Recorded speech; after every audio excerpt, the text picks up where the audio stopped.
ચાલુ કથાના પ્રસંગની અંદર પરમ પૂજ્ય સદગુરુ જોગી સ્વામીની વાતો સાક્ષાત સવિતા ભાગ 114 કિરણ અને પોટ 4. પહેલી વાત આવી વૈરાગની. આ જીવ કેવો હશે એટલા નરકના કુંડમાં નાખ્યો, શેરડી થઈને પીલાણો તોય થાક્યો નહીં. જેટલા કાન ખજૂરા છે બધા જમશે, જેટલા હરફ છે બધા જમશે, જેટલા વિષી છે બધા જમશે. જાકો નર્તન ધરી નહીં સંતોષન પિસાન, તાકોની કોટી જન્મે કલ્યાણ.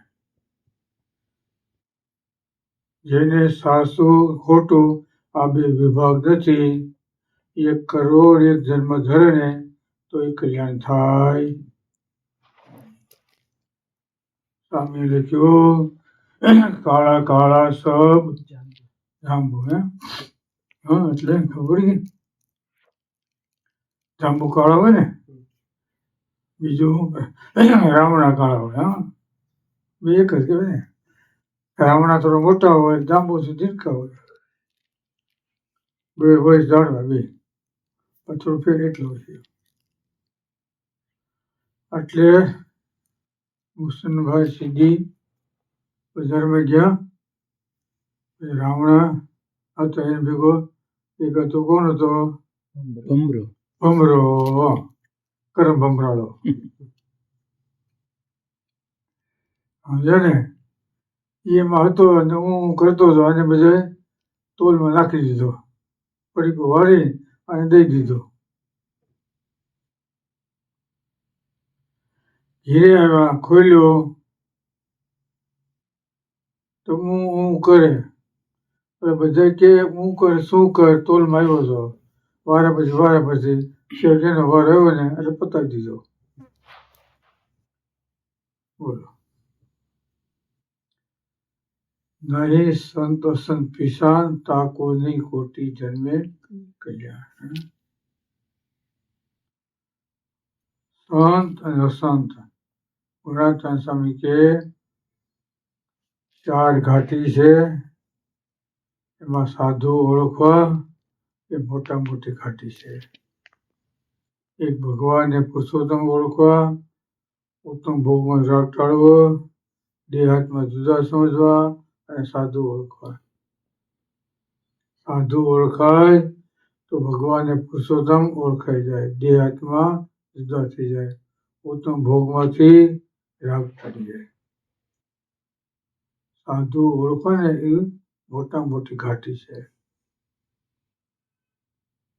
સ્વામી બાબા લખ્યું સાધુ મળે તો સાધુ કરે, સાધુ મળે તો સાધુ ઓળખાય, સત્સંગી મળે તો સત્સંગી કરે. એમ ભક્ત મળે તો ભક્ત બનાવે. અક્ષરધામનો મુક્ત મળે તો અક્ષરધામમાં લઈ જાય, બીજા ધામનો મુક્ત મળે તો બીજા ધામમાં લઈ જાય.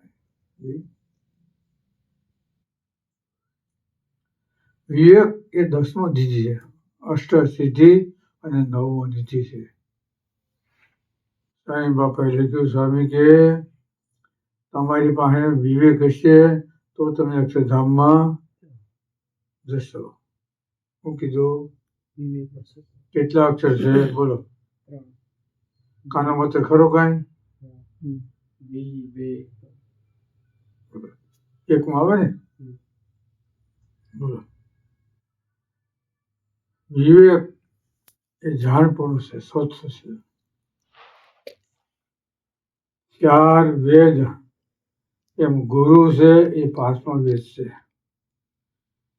વેદનું જ્ઞાન શીખવું હોય તો ગુરુ પાસેથી શીખાય.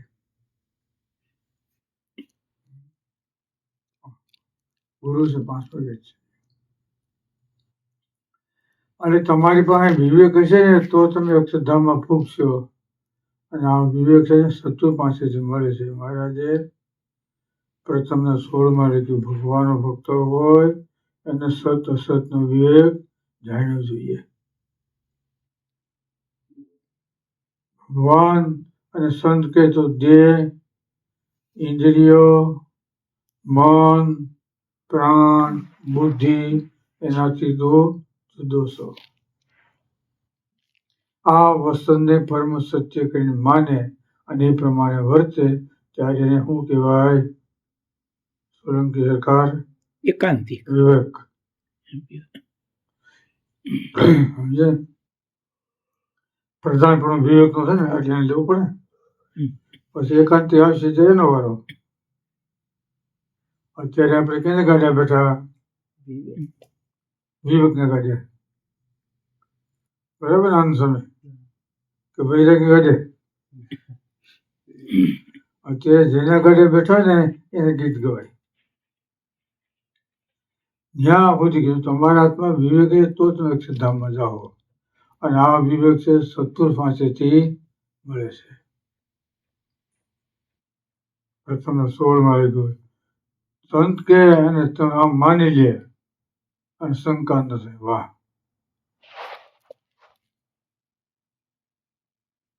સત્ય કરી માને અને એ પ્રમાણે વર્તે એટલે સમજણ માને. બરાબર છે. ત્યારે વિવેક છે એ અક્ષરધામમાં પુગાડે.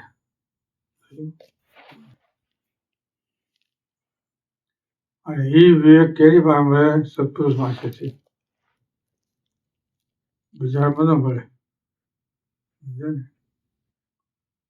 એકાંતિક એની કચેરી હોય, એકાંતિકની સભા હોય ત્યાં આ બધી વાતો થતી હોય.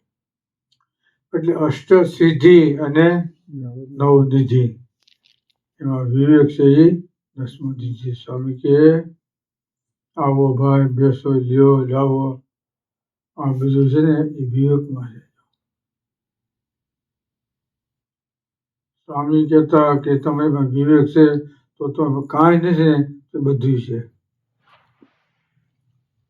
અને તમારે વિવેક ન હોય તો બધું છે ને તો કાંઈ નથી. એક શબ્દની અંદર માણસ સુધરી જાય અને એક શબ્દની અંદર માણસ ડૂબી જાય.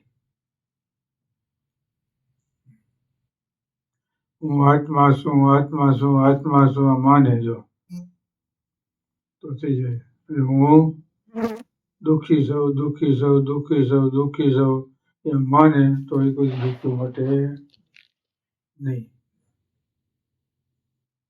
કોઈ દિવસ ક્યારે પણ એ ઝાડવાની અંદર પાન આવે નહીં. હુકલ હોય. કેના જેવું? ખીજડા જેવું. ખીજડામાં સાંઈડો હોય? સાંઈડો ન હોય. હુકલ કહેવાય હુકલ. અને આટલા નાખ્યો છતાં જીવ એમાંથી પીલાનો નીંદ એમાંથી દુઃખી થયો એવો ને એવો છે. એટલા સંપૂર્ણમાં શિસોડા છે એમાં બધામાં શેરડી થઈ અને પીલાનો છે.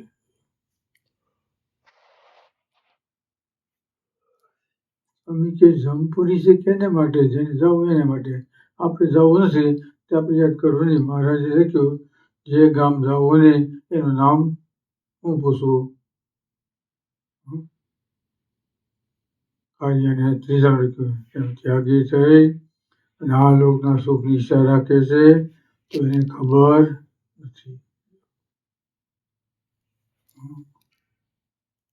ત્રીજામાં લખ્યું ત્યાગી થઈ અને આ લોકના સુખની ઈચ્છા રાખે છે એને ખબર નથી. ત્યાગી અને રાગ શા માટે? રાગી અને ત્યાગીને ભળે નહીં. પુરાતન સ્વામી કે 9 યુગેશ્વર હતા. જો પરોક્ષમાં એ હતા એના પાછા આપણા સંપ્રદાયમાં હાલારમાં 9 સંતો થયા. 9 યુગેશ્વર.